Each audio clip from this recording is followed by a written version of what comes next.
Pulau Socotra, pulau yang sangat indah dan tidak pernah ditemukan di tempat lain. Makhluk yang hidup di dalamnya pun terlihat asing dan jarang tersentuh oleh dunia luar. Dunia menyebutnya Pulau Alien. Bahkan ada yang menyebutnya sebagai neraka dunia. Mungkin karena banyak hal aneh di dalamnya yang tidak ditemui di belahan bumi lain.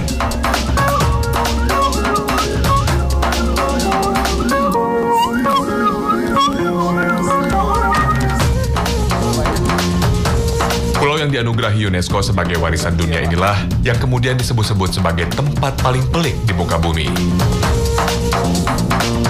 Pulau Socotra, yang berarti Pulau Kebahagiaan, terletak di Lautan Hindia, sekitar 80 km dari tanduk Afrika dan sekitar 350 km di luar semenanjung Arabia, masuk dalam wilayah negara Yaman, dan merupakan dunia asing bagi penduduk Yaman sendiri. Penduduk yang berjumlah sekitar 40.000 jiwa di sini menggunakan bahasa tersendiri, yaitu bahasa Sokotri.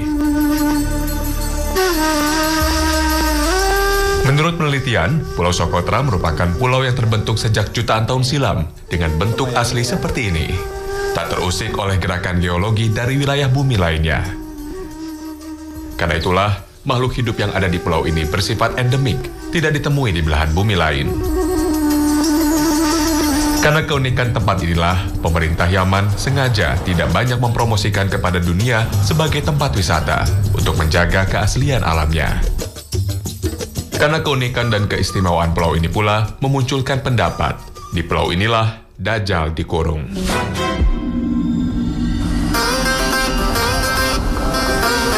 Berdasarkan pendapat inilah, aku, sang musafir, tergerak untuk menelusuri Pulau Socotra. Jadi untuk ke Socotra, ternyata harus dari lembah Dauan Hadramut, aku bergerak ke kota Mukalla, ibu kota provinsi Hadramut.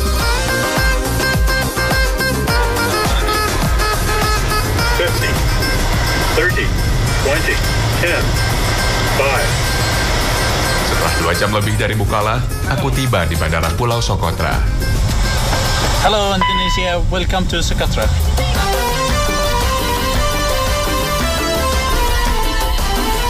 Aku berharap menemukan jejak Al-Masih Ad-Dajjal yang disebut Rasulullah akan membuat kerusakan di muka bumi di akhir zaman.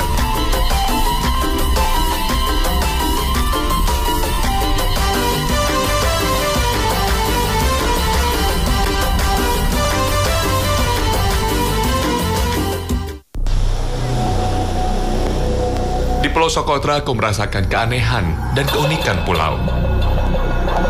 Wajar jika muncul pendapat di pulau ini Dajjal pernah dikurung.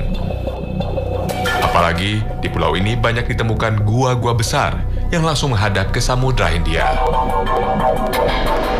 Topografi ini mirip dengan kisah seorang Nasrani, Tamim Ad-Dari, bersama 30 temannya berlayar dan terombang-ambing ombak di lautan selama 1 bulan hingga terdampar di sebuah pulau dan bertemu dengan hewan aneh bernama Jasasa. Hewan itu menunjukkan tempat dikurungnya Dajjal di pulau itu.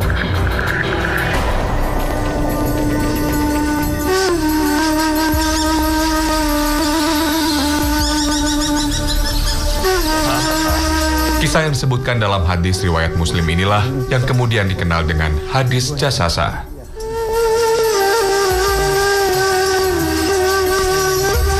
Bang Ahmad, pertemuan antara Tamim Ad-Dari dengan Dajjal ada yang menyebutkan terjadi di Pulau Socotra.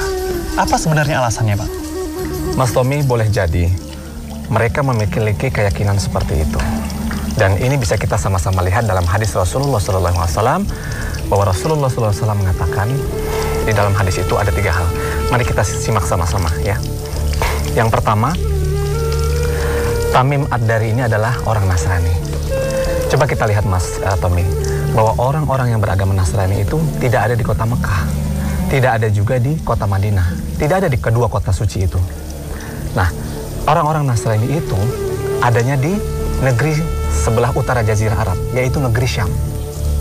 Berarti bisa kita katakan bahwa Tamim Ad-Dari ini adalah orang yang berasal dari keturunan Arab dan beragama Nasrani, bertempat tinggal di negeri Syam. Nah, kemudian yang kedua, ketika suatu hari Tamim Ad-Dari bersama dengan ke-30 kawannya yang beragama Nasrani yang juga berasal dari negeri Syam ini, mereka mulai berlayar dan terombang-ambing ombak selama lamanya 30 hari. Maka masuk akal, Mas Tommy. Perjalanan Tamim Ad-Dari bersama dengan kawan-kawannya ini dimulai dari negeri Syam yang akhirnya sampai ke Pulau Sokotra ini. Nah, kenapa demikian? Karena jarak antara negeri Syam sampai ke Sokotra itu sangat jauh. Sampai akhirnya mereka membutuhkan waktu selama 30 hari. Mas Tommy, lihatlah dari hadis lagi. Rasulullah SAW mengatakan bahwa ketika Tamim Ad-Dari terdampar dan memasuki sebuah pulau, Tamim Ad-Dari berjumpa dengan seekor binatang. Yang di dalam hadis dikatakan binatang ini bernama Jassasah. Binatang Jassasah ini bulunya lebat sekali. Sampai-sampai tidak bisa membedakan mana bagian kepala, mana bagian belakang. Tamim Ad-Dari belum pernah bertemu binatang seperti ini. Dan ini aneh sekali, belum pernah dijumpai di tempat-tempat yang lain. Nah, karena keanehan itulah orang meyakini bahwa tempat pertemuan mereka itu berada di Pulau Sokotra ini. Karena Pulau Sokotra ini adalah pulau yang teraneh, pulau yang terunik yang berada di dunia. Goa Dogup, salah satu goa di kawasan Pulau Sokotra ini tampak berusia tua. Beberapa lorong goa sengaja ditutup agar tidak dimasuki orang. Karena bentuk goa yang cukup unik ini selalu mengundang minat turis. Posisinya menghadap ke arah lautan. Hal ini mirip dengan cerita tentang pertemuan Tamim Ad-Dari yang dikisahkan dalam hadis Rasulullah SAW.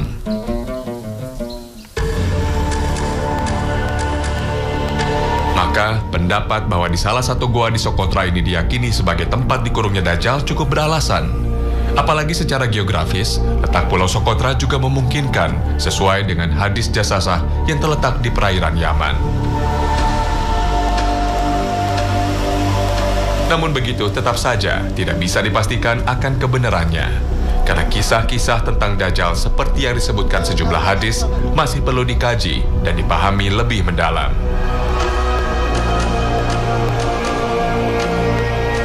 Kisah Dajjal diantaranya diriwayatkan oleh Imam Muslim dalam Sahihnya. Pada suatu pagi, Rasulullah SAW menyebut Dajjal dengan suara lirih dan kadang keras, sehingga para sahabat mengira Dajjal berada di balik pohon-pohon kurma. Sikap Rasulullah itu membuat penasaran dan khawatir para sahabat. Rasul kemudian mengatakan, "Yang aku khawatirkan adalah bila ia muncul. Jika aku masih hidup, maka aku sendiri yang akan menghadapinya.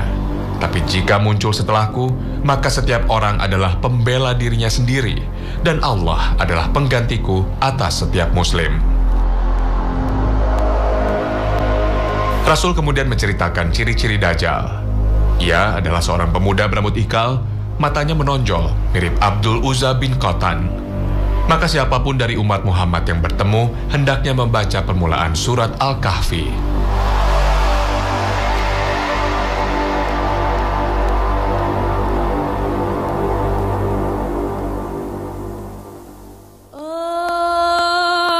Dalam hadis ini Rasulullah SAW menyebut akan asal kemunculannya. Dajjal akan muncul di antara Syam dan Irak, lalu banyak membuat kerusakan di mana-mana. Maka Rasul berwasiat agar umatnya teguh memegang keimanan. Selama 40 hari Dajjal berada di bumi. Namun Rasulullah SAW menjelaskan, satu hari seperti setahun, satu hari seperti sebulan, satu hari seperti satu pekan, dan hari-hari lainnya seperti hari-hari biasa. Saat itu kaum muslimin harus memperkirakan sendiri waktu sholatnya. Selama itulah Dajjal berpindah-pindah dari satu lokasi ke lokasi yang lain. Dalam riwayat lain disebutkan, tidak ada satu negeri pun yang tidak dimasukinya, kecuali Makkah dan Madinah, karena dua kota suci ini dijaga oleh para malaikat. Kecepatannya seperti hujan yang diakhiri angin. Ia mendatangi kaum dan menyeru mereka. Mereka menerimanya, karena ia mampu memerintah langit agar hujan, memerintahkan bumi, bahkan mampu menghidupkan orang yang mati.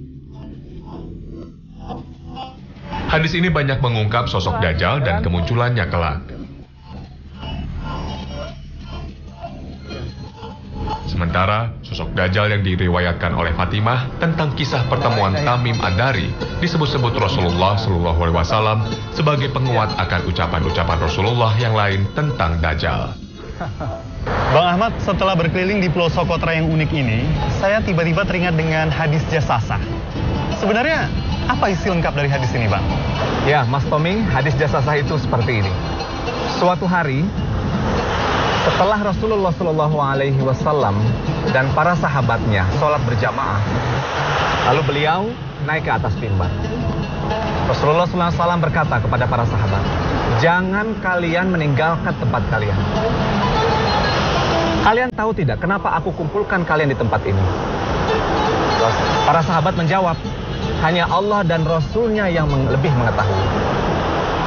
Rasulullah SAW melanjutkan, telah datang kepadaku Tamim Ad-Dari. Ia adalah seorang yang beragama Nasrani dan telah menyatakan masuk Islam. Dia menceritakan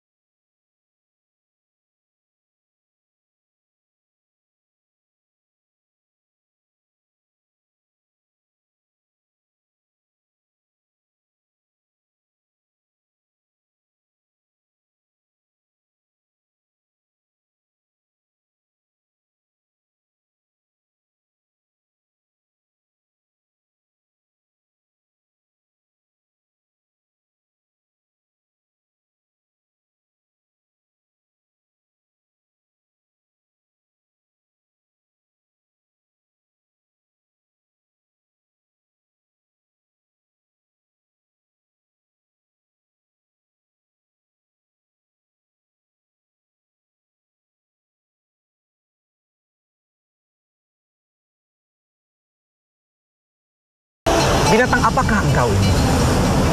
Binatang menjawab, saya adalah Jasasa. Yang kemudian Mas Tommy, hadis ini dinamakan dengan hadis Jasasa. Binatang Jasasa ini kemudian melanjutkan, pergilah kalian ke tempat gua itu, karena di sana kalian sudah ditunggu oleh seseorang. Maka mereka langsung menuju ke tempat gua itu. Dan setibanya di sana, mereka bertemu dengan seorang laki-laki yang bertumbuh tinggi besar, Mas Tommy. Tangan dan kakinya itu terbelenggu oleh rantai besi yang sangat kuat. Seperti ini, Mas Tommy. Maka Tamim Ad-Dari bertanya kepada makhluk itu, siapakah Anda ini? Makhluk itu menjawab, sebenarnya kalian telah mengetahui cerita tentang aku. Makhluk itu bertanya,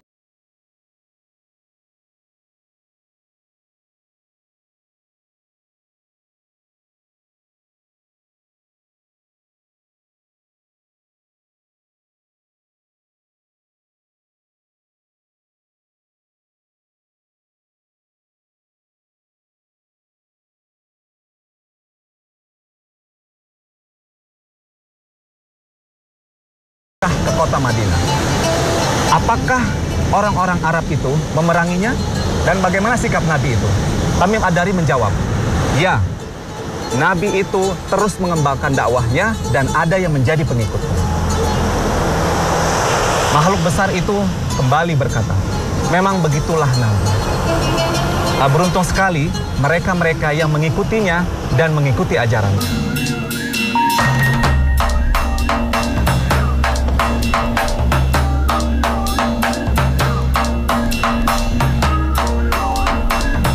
Tak cukup sehari aku menelusuri Pulau Socotra untuk mencari jejak hadis Jasasa.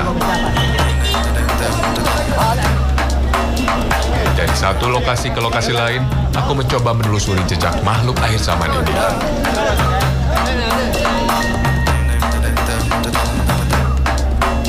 Tampaknya para penduduk Socotra pun sering mendengar cerita hadis Jasasa yang dikaitkan dengan pulau mereka. والله ما عندنا يعني خبر اكيد انه يكون في جزيره سقطرى. يعني في جزيره ما فيش هناك كتابات اصلا تقول ان الحاصل لهذه المقابله في جزيره سقطرى. يعني ما في شك. لا نرى لا يجاهد المسيح الدجال. المسيح الدجال هو سيظهر في آخر تظهر علامات الساعة الكبرى. عندها سيأتي المسيح الدجال وتحصل القيامة. بس يعني هو مش موجود هنا. سقطرة؟ لا نوت سقطرة. على الجزيرة مش جزيرتنا هذا، جزائر ثانية. هذا مسلمة كله من واحد على وقف انت حديد اخر ما تعرف تتكلم انت. ماشي هنا ماشي مش هنا الجزر الثانية توصل الحواش حلاش والجبلان والوحوش في وسط البحر. هنا في الدجال هنا لا ماشي جزيرة سقطرى حكرة واستحاء وعدن. لا نزادي مع الكلام هذا زايد انا متغفلين قليلا. دخل موضوع ثاني. يلا اسال. شكرا. لا هو نفس ذي السؤال. هو بيسأل هل جزيرة سقطرى او لا فقط؟ لا. هل في جزيرة سقطرى؟ هل في جزيرة؟ الحديث قال انه في جزيرة. بس هل الجزيرة سقطرى ولا جزيرة اخرى؟ فيها الدجال. لا الدجال قلنا. لا مش عندها وبس. ما ادري وين الجزر انا. مش جزيرة سقطرى وبس. مش عندنا بالجزر.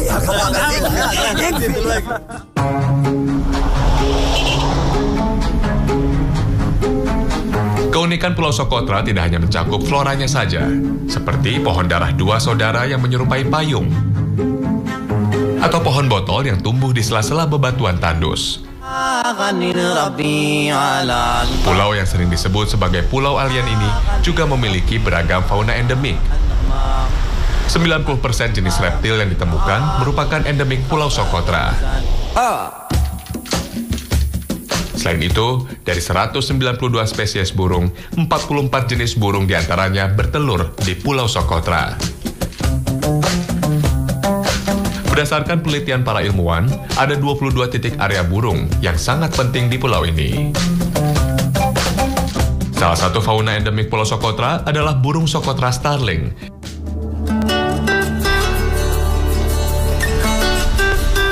Tak hanya di daratan saja, Laut Socotra juga menyimpan kekayaan hayati yang sangat unik. Berdasarkan penelitian dari para ahli, karakteristik dari keanekaragaman hayati di Laut Socotra merupakan gabungan dari berbagai wilayah, seperti Samudra Hindia, Laut Merah, Laut Arab, juga Afrika. 95% jenis siput tidak ditemukan tempat lain, termasuk sekitar 250 jenis terumbu karang, 700 jenis ikan, serta 300 jenis kepiting, udang, dan lobster.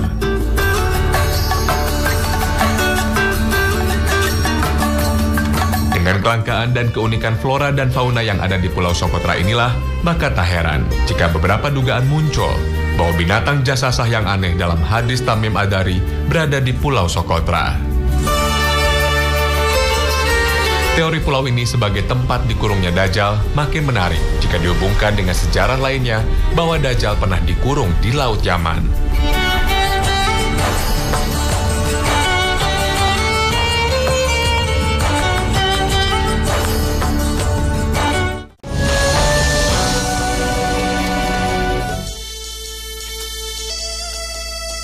Terlepas dari benar tidaknya pendapat ini, sebagai umat Islam, aku, sang musafir, tetap meyakini akan kemunculan Dajjal di akhir zaman.